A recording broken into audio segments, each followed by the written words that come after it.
Welcome to our channel. నేను మీ వెంకట్. ఈరోజు మనతో పాటు ఉన్న గెస్ట్ ఆలేరు ఎక్స్ఎమ్మెల్యే గొంగుడి సునీత గారు మనతో పాటు ఉన్నారు.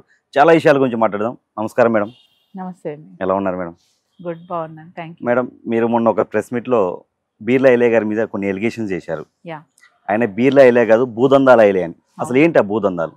కొలన్పాకలో అంటే ఆలేరు మండలంలోని కొలన్పాక గ్రామంలో కొంత భూమిని ఇతరుల పేరు మీద ఉన్నదాన్ని ఇంకొకరి పేరు మీదకి రిజిస్ట్రేషన్ చేయించి 2 రోజుల గ్యాప్లోని అంటే 17 డిసెంబర్ నాడు రిజిస్ట్రేషన్ జరిగితే మళ్ళీ 19 డిసెంబర్ నాడు నాలా పర్మిషన్ తీసుకోవడం జరిగింది.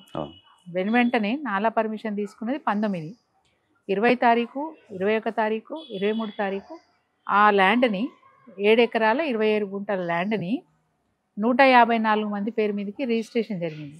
ప్లాట్ల లెక్కన రిజిస్ట్రేషన్ చేశారు. నాలా పర్మిషన్ తీసుకున్నారు కానీ డిటిసి పర్మిషన్ తీసుకోలేదు.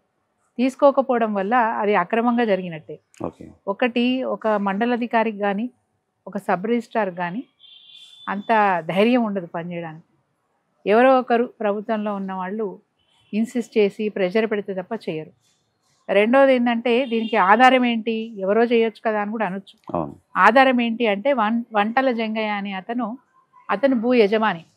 ఈ భూ యజమాని ఒక మార్వాడి దగ్గర డబ్బులు అవసరం ఉన్నప్పుడు తన భూమిని తనఖా పెట్టి డబ్బులు తెచ్చుకున్నాడు. తెచ్చుకునేటప్పుడు ఆ మార్వాడి సకాలంలో డబ్బులు ఇవ్వకపోతే తన పేరు మీద అగ్రిమెంట్ కమ్ సెల్లిడ్ అట్లా చేయించుకున్నాడు. చేయించుకున్న తర్వాత ఇతను సకాలంలో డబ్బులు చెల్లించకపోతే నన్ను సతాయిస్తున్నాడు మార్వాడి అని చెప్పి ఈ వంటల జంగయ్య సోకాల్డ్ ఎమ్మెల్యే గారి దగ్గరికి వెళ్ళాడు. సరే మంచిది, నేను పిలిపిస్తాను, మాట్లాడదని చెప్పిన, న్యాయం చేస్తా అని చెప్పిన ఎమ్మెల్యే గారు మళ్ళీ ఆయన మార్వాడి అతన్ని పిలిపించుకొని నా పేరు మీద ఒక 10 ఎకరాలు చేయమని అడిగి ఆ తదనంతరం ఆయనకు అనుకూలంగా ఉన్న భూమిని 7 ఎకరాల 27 గుంటలు చేయించుకున్నారని మేము విన్నాం. ఇది నిజమా కాదా? ఎవరైనా అడుగుతారు, నిజమా కాదా ఇంత చెప్తున్నారని అనుకుంటారు. దీనికి ఇంకా నా దగ్గర అన్ని ఆధారాలు ఉన్నాయి, డాక్యుమెంట్స్ ఉన్నాయి. దీనికి ఇంకా ప్రగాఢంగా మీరు నమ్మే ఆధారం కూడా చెప్తాను. క్యూ న్యూస్ ఛానల్లో చాలా స్పష్టంగా మన తీన్మార్ మల్లన్న గారు చాలా స్పష్టంగా శాసనమండలి సభ్యులు కూడా సేమ్ పార్టీ, కాంగ్రెస్ పార్టీ, ఆయన చాలా స్పష్టంగా ఇట్లా జరిగింది. ఉమ్మడి నల్గొండ జిల్లాలో బడుగు బలహీన వర్గాలకు సంబంధించిన ఎమ్మెల్యే, స్థానిక ఎమ్మెల్యే అని చెప్పుకుంటూ ఇట్లాంటి చర్యలు చేయడం వల్ల కాంగ్రెస్ పార్టీకి చెడ్డ పేరు వస్తుంది, ప్రభుత్వానికి చెడ్డ పేరు వస్తుంది. కాబట్టి ఇది మంచి పద్ధతి కాదు అని చెప్పి సూచిస్తున్నానన్నారు. అంటే వారికి సలహా సూచన కూడా ఇచ్చినారు.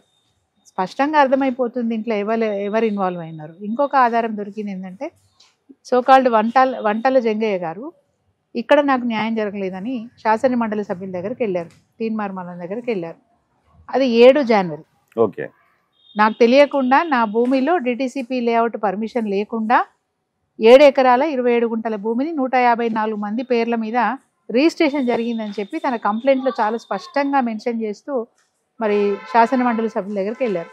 వారు దాని మీద ఎండార్స్మెంట్ చేశారు. ఆ కాపీ నా దగ్గర ఉంది. దాని మీద ఏది ఐజీ మన స్టాంప్స్ అండ్ రిజిస్ట్రార్కి దీన్ని పరిశీలించి న్యాయం చేయండి అని చెప్పి ఆయన ఎండార్స్మెంట్ చేశారు, పంపించాడు. తదనంతరం మళ్ళీ ఆయన లెటర్ కూడా పెట్టారు. శాసన మండలి సభ్యులు తన లెటర్ ప్యాడ్ మీద లెటర్ కూడా పెట్టారు. సో అండ్ సో సర్వే నెంబర్లో సో అండ్ సో రెవెన్యూ విలేజ్లో ఇట్లా జరిగింది, దీని మీద చర్యలు తీసుకోండి. సబ్ రిజిస్ట్రార్ కూడా 1 రోజులో చేయడం అనేది చెప్పారు. డిటిసిపి పర్మిషన్ లేవు. వెంటనే ఇన్ఛార్జ్ సబ్ రిజిస్ట్రార్ అయిన గోపీనాయక్ వెంటనే నెక్స్ట్ డేనే సస్పెండ్ అయ్యాడు. కమిషనరు, ఐజీ గారు యాయరుగుట్ట సబ్ రిజిస్ట్రార్ ఆఫీస్కి వచ్చి రికార్డులన్నీ కూడా చెక్ చేసి ఇది వాస్తవంగా తప్పే జరిగింది, మేము అతన్ని సస్పెండ్ చేసినామని ప్రకటించినారు. మరి సబ్ రిజిస్ట్రార్ని సస్పెండ్ చేసినప్పుడు ఆ సిఐ ఎవరైతే సహకరించారో అతను కూడా సస్పెండ్ చేయాలి కదా మేడం? అది పోలీస్ శాఖ సీరియస్గా తీసుకోవాలి. ఇప్పుడు పోలీసుల గురించి మీకు తెలియదే ఉందండి. పోలీస్ స్టేషన్లన్నీ కాంగ్రెస్ పార్టీ కార్యాలయాలు అయిపోయినాయి. ల్యాండ్ ఆర్డర్ అస్సలు కరెక్ట్ లేదు. రెండోది ఏంటంటే నిన్న జరిగిన సంఘటన కూడా చాలా బాధ అనిపిస్తుంది, దురదృష్టకరం అనిపిస్తుంది. 2 సార్లు 2 జిల్లాలలో పార్టీ కార్యాలయాల మీద దాడి జరగడం ఒక విషయం, మీకు తెలిసిన విషయం. బట్ గ్రామీణ ప్రాంతాల్లో ఇంకా ఘోరమైన పరిస్థితి. బీఆర్ఎస్ పార్టీ నాయకులను కానీ తమను కాదంటున్న నాయకులను కానీ హింసించి పీడించి అటు పోలీస్ స్టేషన్లను వాళ్ళ కార్యాలయాలుగా వాడుకుంటూ పోలీస్ స్టేషన్లకు పిలిపించి బెదిరిస్తూ ఉన్నారు. అదొక విషయం. నిన్నటికి నిన్న మరి దళిత ఎమ్మెల్యే మన చొప్పదండి ఎమ్మెల్యే రవిశంకర్ గారు వారి ఇంటి మీద దాడి జరిగింది. అవును. గంగాధర మండలంలో వారి ఊరు పేరు బూరుగుపల్లి. వాళ్ళ బూరుగుపల్లి ఊర్లో ఉన్న ఇంట్లో కూడా కాంగ్రెస్ పార్టీ నాయకులపై దాడి చేసినారు. సుంకె రవిశంకర్ గారు ఏంది ఇది? పైగా నిన్న ఇంకొక సంఘటన కూడా జరిగింది. ఆలంపూరు మాజీ ఎమ్మెల్యే గువ్వల బాలరాజ్ నాకు సహచరుడు, నేను విప్పుగా ఉండే, నాతో పాటు విప్పుగా తను కూడా పనిచేసినారు. నిన్న ఆయన ఒక దేవాలయానికి, బ్రహ్మరాంబ దేవాలయానికి వెళ్తే గుళ్ళోకి వెళ్ళకుండా ఆపడం ఎంత తప్పండి? దేవాలయంలోకి ఎందుకు వెళ్ళకూడదు? ఏంది అంటే లోపల వంశీ కృష్ణ ఉన్నారు, ఎమ్మెల్యే గారు ఉన్నారు, నువ్వు లోపల పోవద్దు. ఇదేంటి?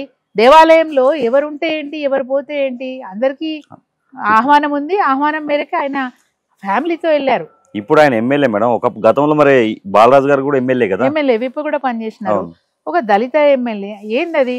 భార్యతో కుటుంబంతో పోతే బయట నిలబడు నువ్వు అని చెప్పేసి లోపలికి రానియకపోవడం, ఇంత దుర్మార్గమైనటువంటి పాలన ఈరోజు కాంగ్రెస్ పార్టీ పాలన. ఇది మంచిది కాదు, ప్రజాస్వామ్యానికి మంచిది కాదు. ప్రజలలో కూడా ఒక విరక్తి వస్తూ ఉంది. కాంగ్రెస్ పార్టీ పోకడ ఒక అహంకారపూరితమైనటువంటి పోకడ కనిపిస్తాం. ఇప్పుడు బీర్లా ఎలయ్య గారు మాత్రం సునీత గారికి పదవి పోయిన పిచ్చిలో ఏది పడితే మాట్లాడుతారు, మతి సిమితం లేదు, నేను రిఫరెన్స్ చేస్తా ఎర్రగడ్డ హాస్పిటల్, యశోద హాస్పిటల్ అని అంటున్నాడు. రెఫర్ చేయమనండి. ఆయనకు పట్టిన భూదాహం, ధనదాహం ఏదైతే ఉందో దానికి సంబంధించిన నాకు పిచ్చే పట్టింది కదా, నేను అవన్నీ తవ్వుతా. నా దగ్గర అన్ని చాలా కేసులు ఉన్నాయి, 1-2 కేసులు లేవు, 5-6 ఉన్నాయి ఈయన మీద కంప్లైంట్లు. అవన్నీ నేను బయట పెడతా. పిచ్చి ఎవరికి ఉంది, ధనదాహం ఎవరికి ఉంది, భూదందా ఎవరు చేస్తూ ఉన్నారు, అహంకారంతో ఎవరితో ఎవరు వ్యవహరిస్తున్నారని తేటతెల్లమైపోతుంది. ఈరోజు నీకు అధికారం వచ్చింది, నిజంగా నీకు ఇవాళ విప్పిచ్చింది గవర్నమెంట్ అంటే, నేను ఆ గతంలో అక్కడ విప్పున్నా కాబట్టి ఆ స్థానాన్ని భర్తీ చేయాలనే ఉద్దేశంతో నీకు అవకాశం ఇచ్చింది తప్ప అంతకు మించి ఏమీ లేదు. సరే, మంచి పాలన అందించు, అభివృద్ధి చేయి, నీకు ఒక అవకాశం ఇచ్చారు ప్రజలు, నీ మీద నమ్మకంతో ఇచ్చినారు, మంచి మెజారిటీ ఇచ్చినారు, పని చేయి. నీకు అహంకారం ఎందుకు? ఒక ప్రతిపక్షంలో ఉన్న నాయకురాలుగా నేను ఒక మాట నిన్ను అన్నాను. నేను కొత్తగా సృష్టించింది ఏం లేదు, నేను కొత్తగా పుట్టించింది ఏం లేదు, పూర్తి ఆధారాలతో మాట్లాడాను. నీ పార్టీకి సంబంధించిన శాసన మండలి సభ్యుడు కూడా అదే విషయం చెప్పారు కదా. నువ్వు శాసన మండలి సభ్యుడు మాట్లాడినప్పుడు ఎందుకు కౌంటర్ ఇవ్వలేదు?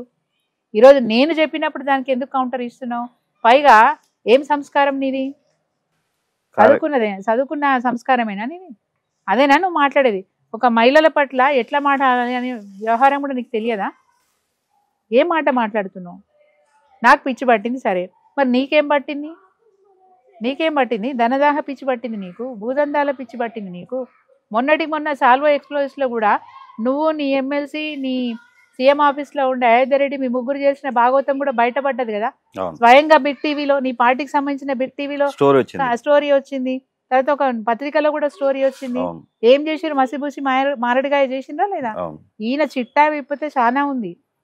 ఆయన మాత్రం సాల్వ్ చేస్తున్నా మేడం. 10 రోజులు టైం ఇస్తున్నా, మీరు నిరూపిస్తే నేను ఆల్రెడీ నేను సాక్ష్యాధారాలు బయట పెట్టిన నిరూపించేది ఏముంది? నేను సాక్ష్యాధారాలు బయట పెట్టినా. ఇంకా సిల్లిగా ఆయన డిమాండ్ ఏంటంటే 10 రోజులలో నేను అవకాశం ఇస్తున్నా, ఒకవేళ నిరూపితం అయితే, ఆల్రెడీ సాక్ష్యాలు బయట పెట్టేసినాను. బయట పెట్టిన తర్వాత అది అవాస్తవం అని చెప్పడం నువ్వు ప్రయత్నం చేయి. ఆయన ఏమంటాడు మేడం, రాజీనామా చేస్తాను, నా పేరు మీద లేదు, నా కార్యకర్తలు గాని నా అంశాల మీద గాని మీరు ఉన్నట్టు 154 మంది చూపిస్తే తన పేరు ఉండేట్టు చూసుకుంటాడా దొంగడు? నా చుట్టుపక్కల ఉన్న అంశాల పేరు మీద కూడా లేవు అంటున్నారు. ఆ ఫింగర్ ప్రింట్స్ పడకుండా కూడా జాగ్రత్త పడతారు, అంతే కదా. 150 మందిలో ఒక్కరి పేరు, నా అంచర్ల పేరు చూపించిన, నా కార్యకర్తల పేరు చూపించిన, నా బంధువుల పేరు